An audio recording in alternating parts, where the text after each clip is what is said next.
Tonight, you pull up to the pump, and the number on the screen makes you flinch. $60. Maybe 70? You do the mental math. You remember when it was less. Way less. But here's the strange part. That flinch you just felt has almost nothing to do with gasoline. It has to do with a 200-year-old trick your brain plays on you every single time you spend money. And gas is one of the only prices in your life designed to expose it. Think about it. You don't see the price of eggs lit up in 3-foot numbers on a sign at the end of your street. You don't see the price of your electricity bill flash past you at 40 miles an hour. But gas is broadcast, illuminated, impossible to ignore. And that visibility is exactly why it hurts more than almost anything else you buy. Economists have a name for the gap between what something costs and what it feels like it costs. They call it money illusion. Your brain reacts to the number on the sign, not the actual value behind it. And nowhere is that illusion more obvious or more exploited than at the gas station. Here's where it gets strange. Adjusted for inflation, gasoline in many recent years has actually been cheaper in real terms than it was decades ago. Not always, not everywhere, but often enough that the "it's never been this expensive" feeling doesn't hold up the way it seems to. What's changed isn't just the price, it's how loudly that price gets announced to you over and over, block after block, every single day. So why does it still feel like robbery? Because your brain isn't built to think in real terms. It's built to think in whatever number is directly in front of it. Think about how you actually remember prices. You don't remember gas as a percentage of your income. You remember it as a single flat number, frozen at whatever moment made an impression on you. Maybe it's a number your parents mentioned once. Maybe it's a price you saw as a teenager, right before you had your own car, your own bills, your own reasons to care. That number gets stamped into your head as normal. Everything after it feels like a departure from normal, even if normal was never really normal to begin with. This is what economists call anchoring. Your very first meaningful encounter with a price becomes a kind of gravity well. Every future price gets judged against it, not against inflation, not against wages, not against anything real. Just that one frozen number from years ago. And gas is uniquely good at triggering this because, unlike almost anything else you buy, you're forced to notice the price, digit by digit, every single time you fill up. Groceries don't do this to you. You grab items off a shelf, and the total only reveals itself at the very end, softened, blended, impossible to pin on any single product. Gas refuses to blend.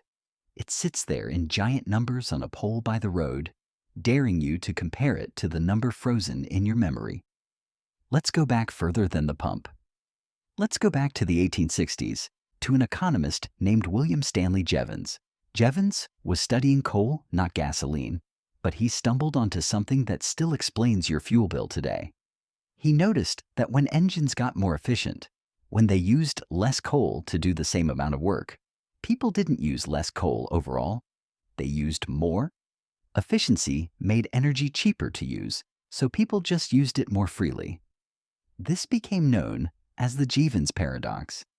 And it applies almost perfectly to gasoline. Cars have gotten more fuel efficient over the decades. In theory, you should be spending less on gas than someone driving the same distance 50 years ago. But efficiency didn't shrink your fuel spending. It just let you drive farther, live farther from work, take more trips, without feeling like you were using more. The savings from efficiency didn't sit in your pocket. They got reabsorbed into a longer commute you didn't notice creeping up on you. That's the twist hiding underneath every fill-up. You're not just paying for fuel. You're paying for a version of your own life that efficiency quietly let you build. One that assumes cheap, constant access to a tank of gas. Stop and picture your own commute for a second. The apartment that was cheaper 20 minutes further out. The job you took across town because it's not that bad a drive. The weekend trips that only make sense because filling up doesn't feel like a real decision anymore.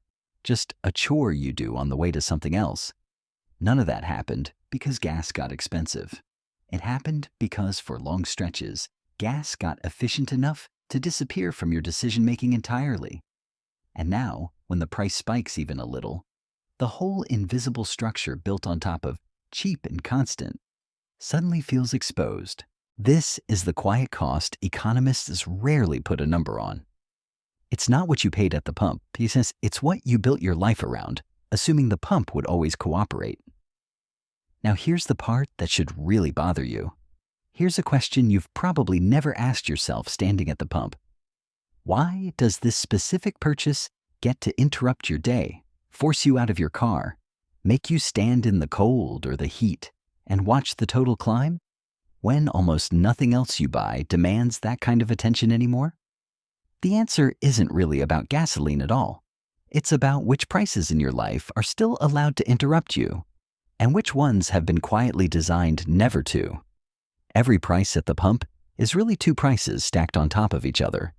There's the actual cost of the fuel, and there's a second invisible cost, the cost of not noticing.